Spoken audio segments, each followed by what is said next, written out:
Good morning, Ian Crouch with your 8:30 Hunter News update. The State Emergency Service is urging hunter communities to stay safe as another round of strong winds is set to hit the region. The service has received more than 1,400 calls for assistance in the past 48 hours, with hundreds of those coming from the Hunter. More than 300 homes are still without power, particularly at Saltash, Cessnock and Wallsend. The SES says recent rain has left the ground very wet and trees can topple easily in high winds. The Weather Bureau says wind gusts of up to 90 kilometres per hour are possible today. Shortland MP Pat Conroy has been rewarded with a couple of key roles in the incoming Albanese government. He'll take on the defence industry portfolio and also becomes the Minister for International Development and the Pacific.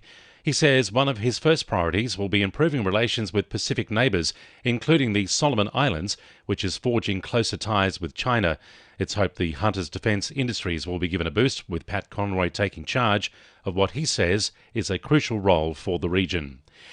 A Brazilian diver wanted over the deadly $20 million cocaine haul found on Kooragang Island last month is believed to be still on the run in Sydney. An arrest warrant has been issued for Joni Fernandes de Silva, who's believed to be at the centre of a multi-million-dollar international drug operation which claimed the life of another diver whose body was found beside the Hunter River. Police have reissued an appeal for information to find the 32-year-old, who's also facing detention on Manus Island because he was smuggled into Australia without undergoing appropriate checks. Hunter businesses are bracing for growing pains today, with lightweight plastic bags with handles now banned across the state. Supplying customers with plastic bags thinner than 35 microns, or half the average human hair, could incur a hefty fine. There'll be a 2-week grace period for businesses, but both businesses and shoppers are being urged to be prepared. Plastic cutlery, straws and other food service items will also be banned from November.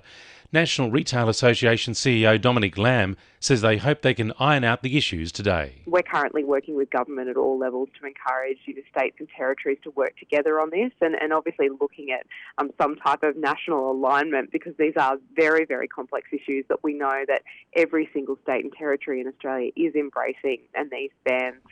A New South Wales Parliamentary Committee will be at Gillieston Public School today to get a first-hand look at the facilities there.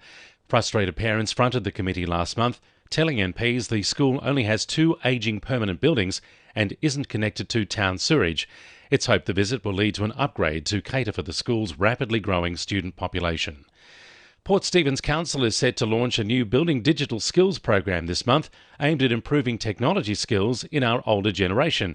It's being run in conjunction with tech company Youngster.co and will employ younger people to help seniors navigate tasks like using social media or downloading an app.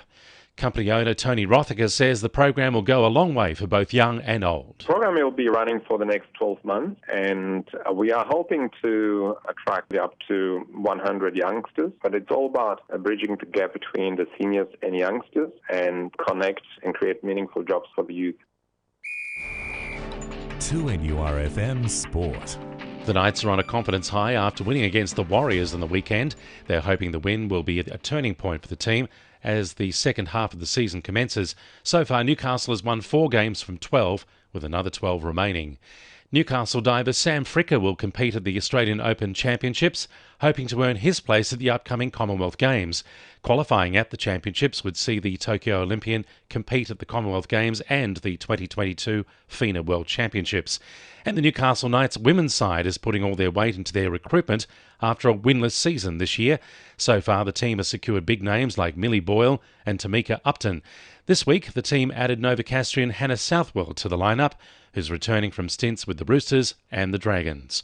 And the winning numbers in Oz Lotto are 20, 21, 27, 30, 32, 36 and 40, and the supplementaries are 8, 14 and 28.